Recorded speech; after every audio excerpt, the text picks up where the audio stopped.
पाप मोचनी एकादशी व्रत कथा शुरू करने से पहले अगर आप हमारे चैनल पर नए हैं तो चैनल को लाइक करें, सब्सक्राइब करें, कमेंट में जय श्री हरि विष्णु लिखें और अधिक से अधिक शेयर करें। तो चलिए शुरू करते हैं पाप मोचनी एकादशी व्रत कथा। धर्मराज युधिष्ठिर बोले, हे जनार्दन, चैत्र मास के कृष्ण पक्ष की एकादशी का क्या नाम है तथा उसकी विधि क्या है? कृपया करके आप मुझे बताइए।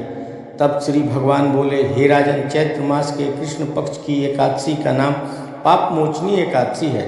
इसके व्रत के प्रभाव से मनुष्य के सभी पापों का नाश होता है। यह सब व्रतों से उत्तम व्रत है। इस पाप मोचनी एकादशी के महात्म के श्रवण एवं पठन से समस्त पाप नाश को प्राप्त हो जाते हैं। एक समय देवर्षि नारद जी ने जगत पिता ब्रह्मा जी से कहा, महाराज, आप मुझसे चैत्र मास के कृष्ण पक्ष की एकादशी का विधान कहिए। ब्रह्मा जी कहने लगे, हे नारद, चैत्र मास की कृष्ण पक्ष की एकादशी पाप मोचनी एकादशी के रूप में मनाई जाती है। इस दिन भगवान विष्णु का पूजन किया जाता है। इसकी कथा के अनुसार प्राचीन समय में चित्ररथ नामक एक रमणीक वन था। इस वन में देवराज इंद्र गंधर्व कन्याओं तथा देवताओं सहित स्वच्छंद विहार करते थे। एक बार मेघावी नामक ऋषि भी वहाँ पर तपस्या कर रहे थे।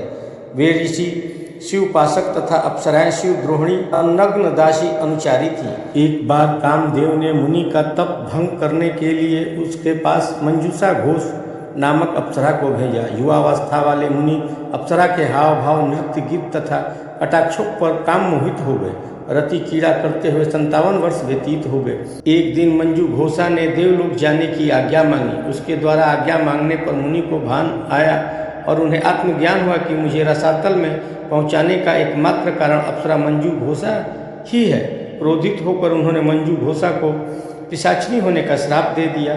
श्राप सुनकर मंजू घोषा ने कांपते हुए ऋषि से मुक्ति का उपाय पूछा। तब मुनि श्री ने पाप मोचनी एकादशी व्रत रखने को कहा और अप्सरा को मुक्ति का उपाय बताकर पिता चमन के आश्रम चले गए। पुत्र के मुख से श्राप देने की बात सुनकर चमन ऋषि ने पुत्र की घोर निंदा की तथा उन्हें पाप मोचनी चैत्र कृष्ण एकादशी का व्रत करने की आज्ञा। व्रत के प्रभाव से मंजू घोष अप्सरा पिशाचिनी देह से मुक्त होकर देवलोक चली गई। अतः हे नारद, जो कोई मनुष्य विधि पूर्वक इस व्रत को करेगा उसके सारे पापों की मुक्ति होना निश्चित है। और जो कोई इस व्रत के महात्म्य को पढ़ता है और सुनता है उसे सारे संकटों से मुक्ति मिल जाती है। इस तरह पाप मोचनी एकादशी व्रत कथा समाप्त हुई। एक बार प्रेम से बोलिए विष्णु भगवान की जय।